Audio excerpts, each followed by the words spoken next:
23세의 한국인 여성이 피지라는 나라의 오지를 탐험하게 되고 그곳에 고립되면서 원주민 남성 20명과 동거를 하게 되며 그 과정에서 임신을 당하게 되는 충격적인 가족 이야기입니다.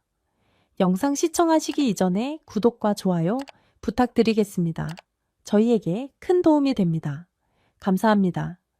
23살의 한국 여성 김소연은 어려서부터 국토대장정, 해외 배낭여행 등 다양한 활동을 즐겨온 자유로운 영혼이었다.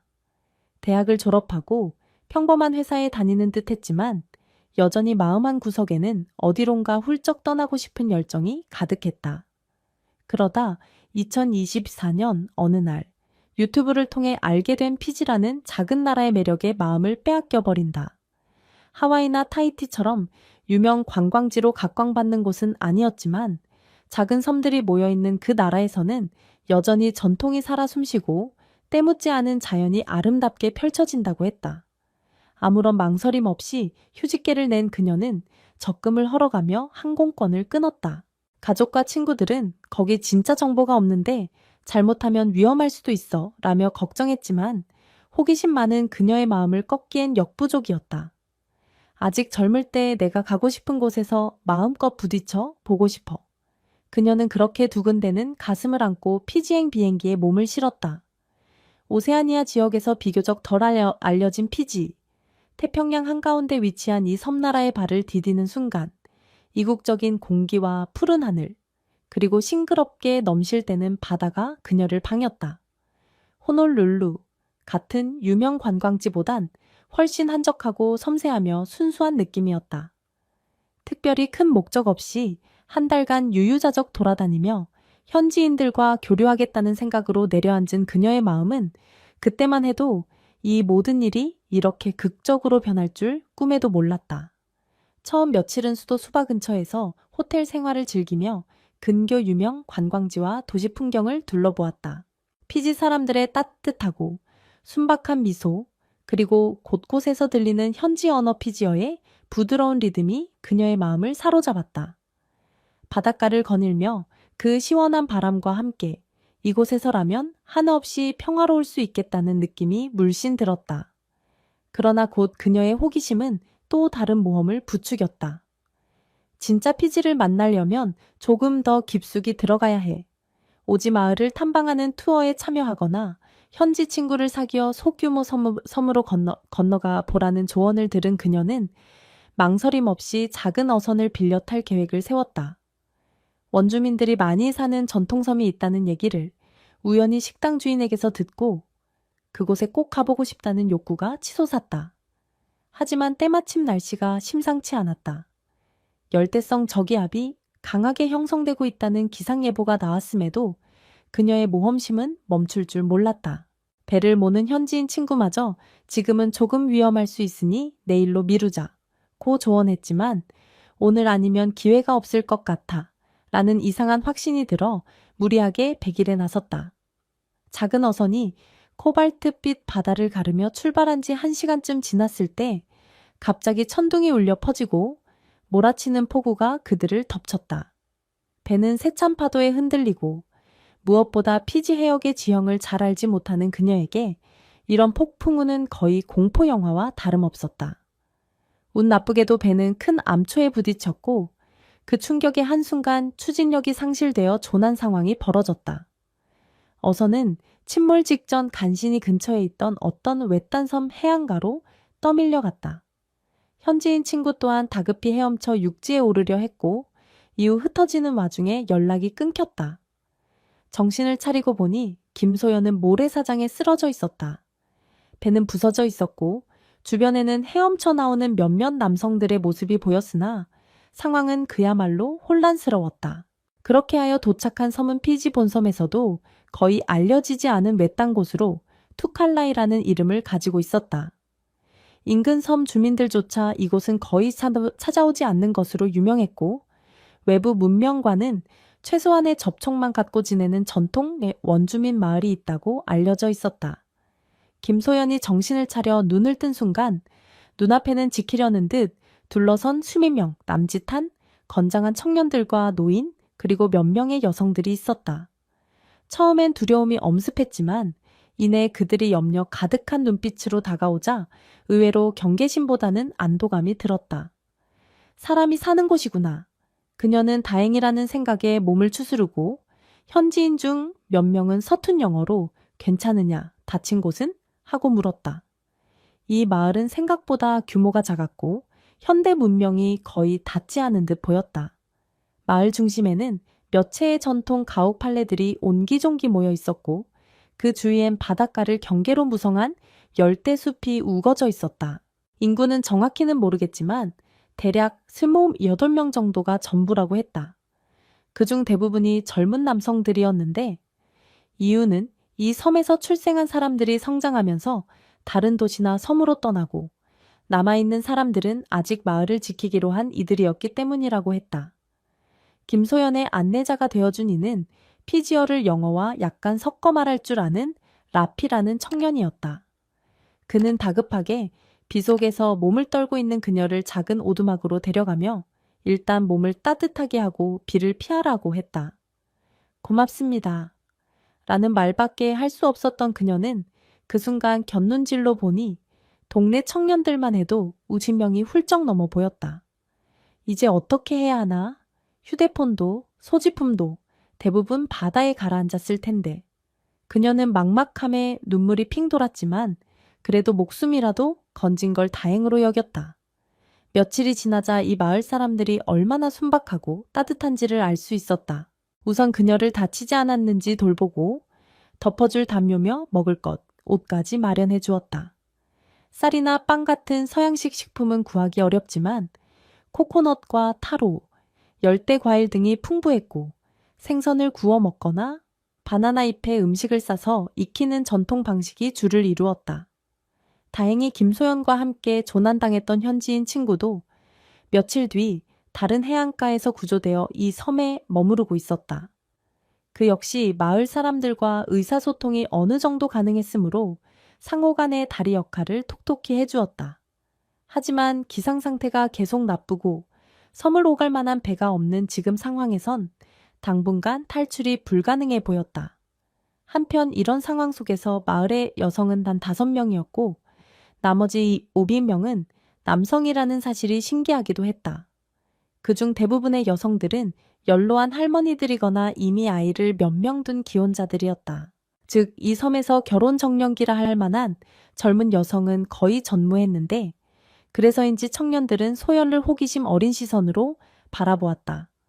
처음에는 그녀가 불편해하지 않도록 거리를 뒀지만 시간이 흐를수록 조금씩 다가오며 여행 얘기를 들려달라. 도시는 어떤 곳이냐 같은 질문을 해왔다. 처음엔 경계도 했지만 대체로 그들은 우호적인 태도로 필요하면 나뭇가지로 의자도 만들어주고 식수나 연료가 될 나무 열매 등을 구해와서 건네주기도 했다. 함께 있을 때면 그들은 전통 춤을 추거나 밤하늘에 둘러앉아 조상들로부터 전해 내려오는 전설을 들려주었다. 듣는 언어는 낯설었지만 표정과 몸짓을 통해 뭔가 포근하고 따뜻한 온기가 전해졌다. 그러나 이러한 평화도 잠시 이 마을에는 오랜 전통이 있었는데 외부인이 들어오면 그 사람은 손님으로서 일정 기간 공동체의 규칙을 지켜야 한다는 것이었다. 특히 섬에 한정된 자원을 공유해야 하기에 새롭게 들어온 사람은 노동으로 기여하는 것이 기본이었다. 또한 몸이 어느 정도 회복된 뒤엔 마을 청년들과 함께 밭을 일구거나 고기를 잡는 일을 돕기 시작했다. 처음에는 힘들었지만 이곳이 생존이 걸린 현장이니만큼 그녀도 최선을 다했다. 다행히 체력이 좋았고 운동신경이 나쁘지 않아 얼마 안가 괜찮은 헬퍼가 되었다. 그리고 그렇게 함께 땀을 흘리는 과정에서 사람들과 한층 더 친밀해졌다. 그렇지만 이곳 남성들 가운데서도 특히 눈에 띄게 한 사람, 토니가 있었다. 24살 남짓한 키 큰 남성으로 조각 같은 체격을 가진 그에게 마을 사람들은 일종의 젊은 지도자로서 기대를 걸고 있었다. 그의 아버지는 원래 이 섬의 족장격인 추장을 맡았으나 얼마 전 병으로 세상을 떠났다. 그 이후로 토니는 자연스럽게 젊은 추장 역할을 하고 있었다. 처음 토니를 만났을 때 김소연은 그가 뿜어내는 진중함에 놀라움을 느꼈다. 다른 청년들처럼 호기심 어린 눈빛으로 그녀에게 몰두하기보다는 한 걸음 물러난 채 관찰하고 배려하는 태도가 돋보였다. 그녀가 숲속에서 길을 잃었을 때도 직접 와서 찾아주고 식사 때마다 그녀가 어색해하지 않도록 옆에 앉아 설명을 해주었다. 시간이 지날수록 이곳을 영영 떠나지 못하면 어쩌지 하는 불안과 어쩌면 이런 원시적인 곳에서의 삶도 나쁘지 않을지 몰라 라는 호기심 섞인 안정감이 교차했다. 섬 사람들은 단순하지만 끈끈한 유대감으로 이어져 있었고 때묻지 않은 자연의 아름다움은 눈부셨다. 도시의 편의 시설은 전혀 없었으나 매일 아침 해변을 거닐며 새 소리를 듣고 저녁엔 쏟아질 듯한 별빛 아래에서 사람들과 이야기꽃을 피우는 순간 소였는 자신이 정말 살아있음을 실감했다. 한편 그럴수록 토니에 대한 그녀의 마음도 조금씩 바뀌어갔다. 처음엔 그저 고마운 현지인이었지만 함께 추위를 이겨내려 모닥불 앞에 앉았을 때나 위험한 숲속에서 과일을 따러 다닐 때 그는 늘 묵묵히 그녀를 보호해 주었다. 험난한 폭풍으로 다시 한번 섬이 흔들렸던 어느 날 밤, 밖으로 나간 그녀가 돌풍에 휘말릴 뻔했을 때 토니는 필사적으로 달려와 그녀를 붙들고 헛디딜 뻔한 발걸음을 잡아주었다. 그의 손을 잡고 기적처럼 바람을 피해 오두막으로 돌아왔을 때 소연의 가슴은 격렬하게 뛰고 있었다. 이것이 단순히 고마움 이상의 감정인가? 그날 밤 김소연은 잠을 이루지 못하고 마치 낯선 길을 헤매는 사람처럼 그녀 자신을 되돌아보았다. 며칠 후 마을에 큰 축제가 열렸다. 매년 특정 시기가 되면 섬 사람들이 하늘과 바다의 풍요를 기원하며 밤새 춤을 추고 노래를 부르는 전통 의식이 있다고 했다. 화려한 꽃 장식과 시원한 바람이 어우러진 해변에서 진행되는 축제는 그 어떤 도시의 화려한 행사가 부럽지 않을 만큼 열정적이었다. 김소연은 축제 전날부터 여성들 무리에 끼어 전통 치마 술루를 두르고 목에는 야자수 잎으로 엮은 목걸이를 걸었다. 머리카락에는 붉은 히비스커스 꽃을 꽂았다. 이방인에도 불구하고 여성들은 그녀를 마치 오랜 친구처럼 여기며 이게 피지 전통 스타일이야. 아주 잘 어울린다며 즐거워했다. 밤이 되자 커다란 모닥불 주위로 사람들이 둘러섰고 북과 전통 타악기가 울려 퍼지며 춤이 시작되었다. 청년들은 강렬한 리듬에 맞춰 몸을 흔들고 여성들은 우아하면서도 리드미컬한 춤사위로 화답했다. 그때 토니가 다가와 김소연에게 손을 내밀었다. 아무런 말도 없었지만 묘하게 서로의 마음이 통하는 듯했다. 그래서였을까? 둘은 모닥불 주변에서 나란히 춤을 추다 가슴 설레는 눈맞춤을 했다. 주변 사람들은 이미 눈치를 챘는지 그 순간 야유 반, 축하 반의 함성을 터뜨렸다. 부끄러워 얼굴을 붉힌 그녀는 스스로에게 뭐지? 이 감정은? 나는 이곳에서 언제 돌아갈지도 모르는 여행자일 뿐인데 라고 물었지만 이미 마음은 토니를 향해 한 발자국씩 다가가고 있었다. 축제가 끝난 후 토니는 섬을 한 바퀴 돌며 너에게 여러 장소를 보여주고 싶다고 제안했다. 아직 완전히 해안 지형이나 산길을 알지 못하는 그녀는 솔깃했고 둘은 이른 새벽부터 떠나 섬 곳곳을 누볐다. 해안 절벽에 올라 장엄한 바다를 바라보고 숲속 깊은 곳에 있는 폭포에 다다라 함께 물가에 발을 담그며 시원함을 만끽했다. 그날 하루 함께 땀 흘리고 웃으며 걸어다닌 시간은 마치 오랜 친구처럼 편안했고 연인처럼 설렘이 가득했다. 토니는 무뚝뚝해 보이지만 가끔씩 지어 보이는 미소가 너무나 따뜻했다.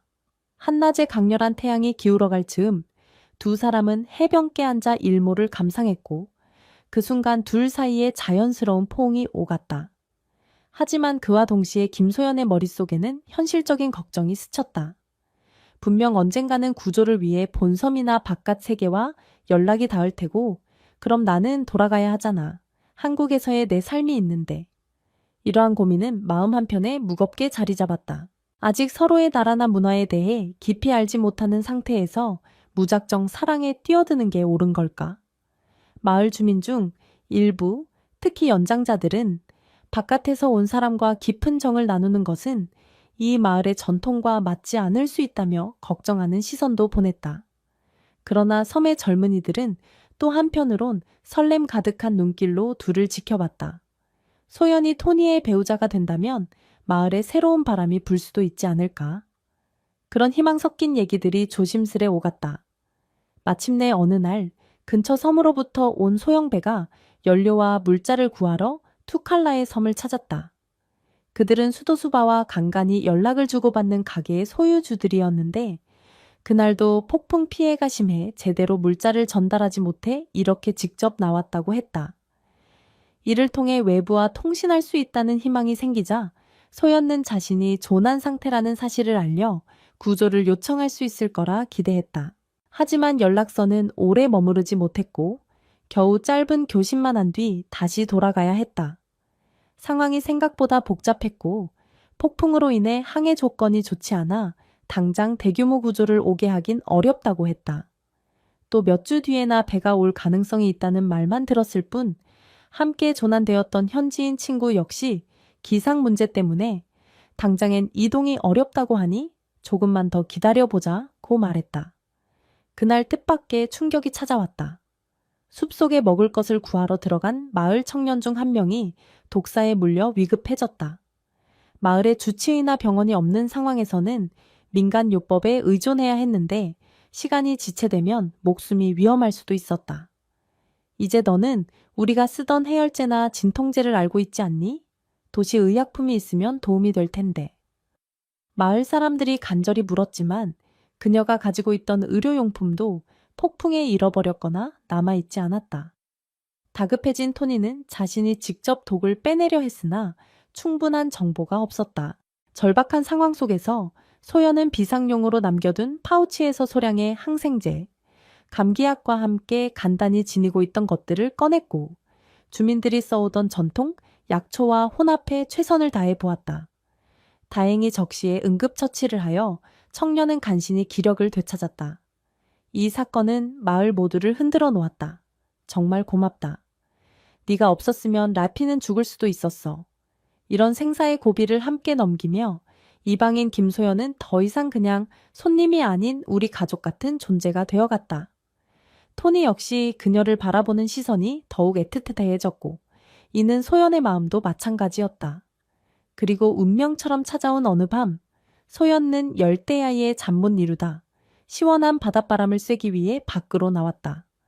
달빛 아래 해변에서 있던 토니가 그녀를 발견하고 다가왔다. 바다 위로 잔잔히 비치는 달빛과 파도 소리가 두 사람을 감성의 세계로 끌어들였다. 둘은 서로를 바라보다가 조심스럽게 마음을 고백했다. 뇨는 다른 곳에서 왔지만 이제 우리의 일부가 된 것 같아. 나는 언젠가 네가 돌아간다 해도 함께 있고 싶다는 마음이 자꾸 커진다. 토니의 이런 말에 소연 또한 자신의 진솔한 감정을 솔직하게 털어놓았다. 솔직히 나도 갈등 중이야. 여기서의 생활을 사랑하게 됐고 너 역시 많이 좋아해. 하지만 나는 한국으로 돌아가야 하는 인생이 있잖아. 그 순간 서로의 눈에서 눈물이 맺혔고 감정이 폭발하듯 서로를 껴안았다. 달빛 아래에서 둘은 서로에게서 느껴지는 천에 가슴이 벅차올랐다.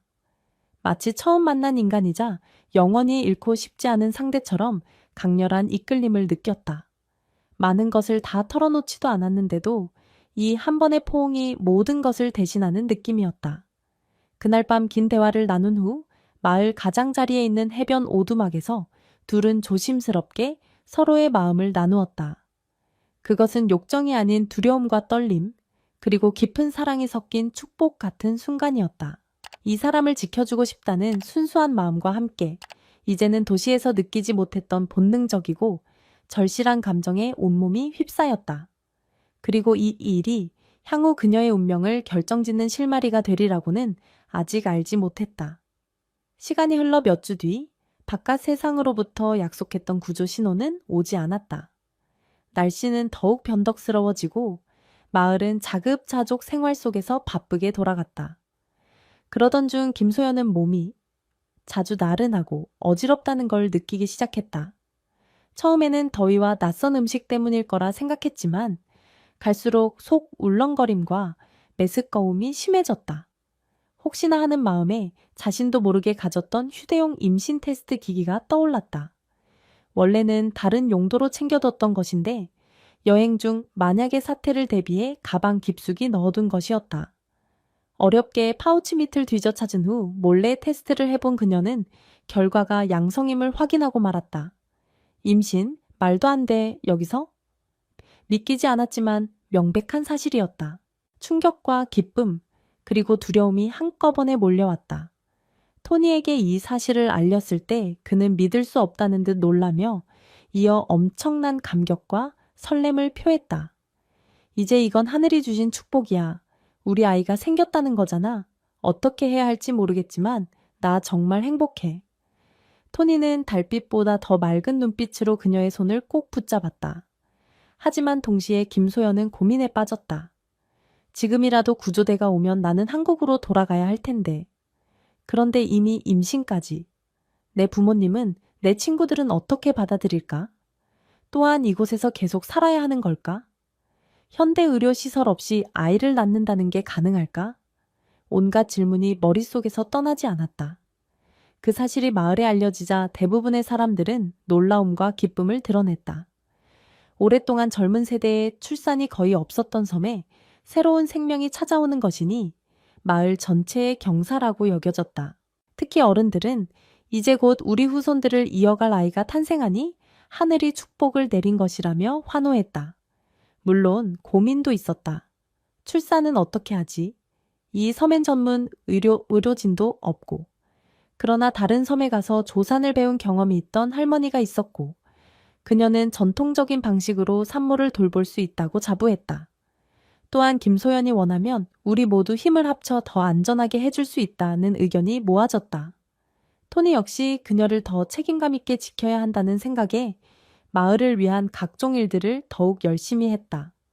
한편으로는 그녀가 갑작스럽게 불안을 표할 때마다 손을 잡고 내가 정말 돌아가야 한다면 그때는 내가 함께 가거나 아니면 최소한 아이가 안전해질 때까지 어떻게든 보호해줄게 라며 안심시켰다.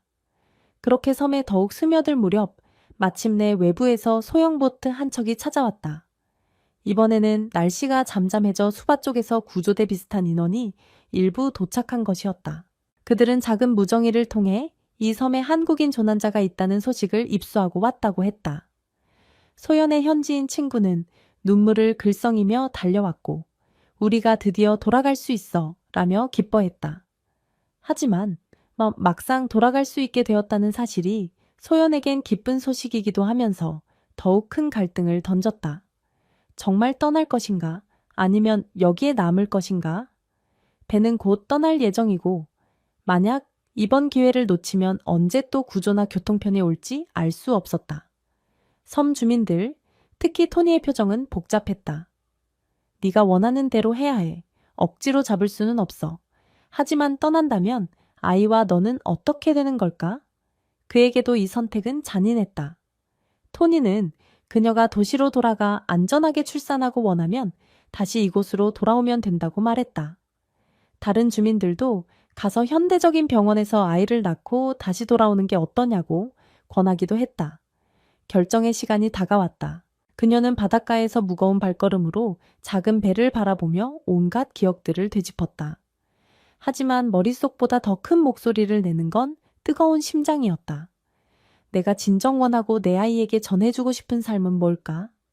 난 이미 여기에서 새로운 인연, 새로운 가족을 만났고 그들은 나를 위해 모든 것을 주고 있는데 결국 배가 출발하기 직전 그녀는 가방을 내려놓았다. 나는 여기 남을래. 그 한마디에 토니의 눈에 눈물이 맺혔고 구조대나 현지인 친구는 놀라움을 금치 못했다. 하지만 그녀의 목소리는 떨리지 않았다. 한국에 돌아가면 부모님과 친구들을 그리워하겠지만 동시에 나는 지금 내 아이 아빠와 함께해야 한다고 느껴. 이 결정이 후회스럽지 않도록 내가 지혜롭게 살아갈 거야. 구조대는 당혹스러워했지만 끝내 그녀의 뜻을 존중하며 돌아갔다. 적어도 상황이 안정되면 다시 배를 보내 연락해보겠다는 약속은 받아냈다. 그 길로 소였는 마을 사람들이 모두 있는 공터로 가서 그들을 향해 나 여기에서 여러분과 함께 살기로 했어요. 라고 선언했다. 주민들은 환호했고 여러 어른과 청년들은 기쁨에 춤을 추며 토니와 그녀를 축복해 주었다. 그날부터 소연는 마을의 진짜 일원으로 살아가기 위해 더 적극적으로 나섰다. 청년들과 힘을 합쳐 밭을 일구고 바닷가에서 조개를 캐며 섬 주변의 자원을 효율적으로 활용하는 법을 배웠다. 할머니들과 함께 전통 의복 만드는 방법, 출산에 필요한 여러 준비물을 구하는 과정도 하나하나 배웠다. 임신 중기 무렵 몸이 점점 무거워졌지만 이상하리만큼 그녀는 안정감을 느꼈다. 바쁜 육체 노동보다는 가벼운 일들을 하면서 맑은 공기와 영양가 높은 자연식품 덕분인지 컨디션이 크게 나빠지지 않았다. 토니는 밤낮 없이 그녀를 보살폈고 마을 전체가 그녀를 배려하며 무거운 짐은 들게 하지 않았다. 어느 날 함께 숲속길을 거닐던 중 토니가 문득 그녀에게 말문을 열었다. 우린 이미 사실상 부부처럼 지내지만 의식을 치르고 싶어. 마을의 전통에 따라 정식으로 결혼식을 올리자. 그녀는 깜짝 놀랐지만 한편으로는 감동이었다. 그럼 나랑 결혼해 줄래? 토니는 수줍게 반지 대신 작은 조개 껍데기를 건넸다. 그 조개 껍데기는 그의 아버지가 물려준 것으로 전통적으로 이 섬에서 소중한 맹세의 상징이었다. 마음이 벅차오른 그녀는 환한 웃음으로 대답했다. 당연하지?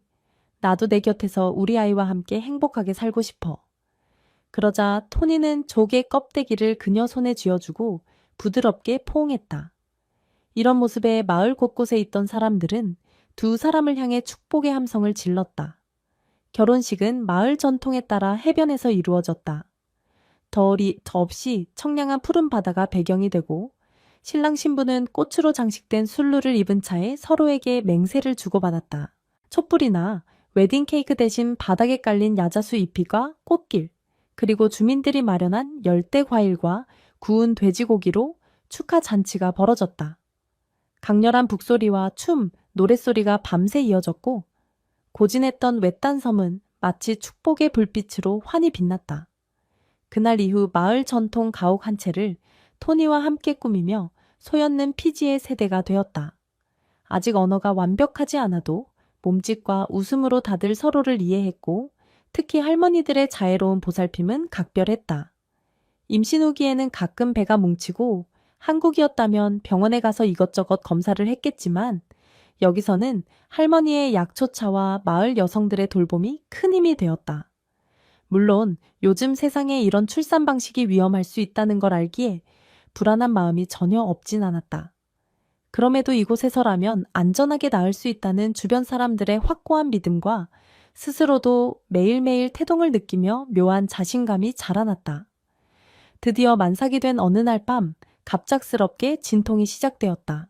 주민들은 즉시 움직였다.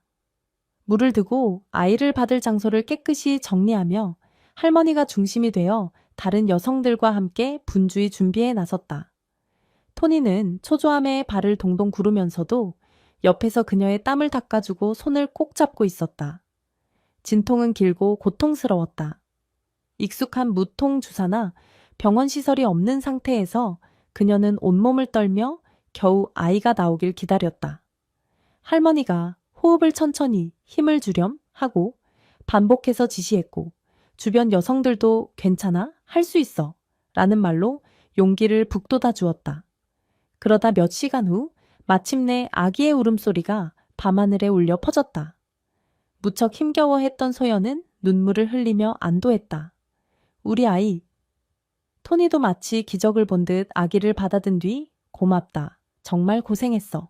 라며 연신 그녀의 이마를 어루만졌다. 사랑과 책임에 대한 이 이야기는 어떤 메시지를 전하나요? 여러분의 소중한 의견을 댓글로 나눠주세요.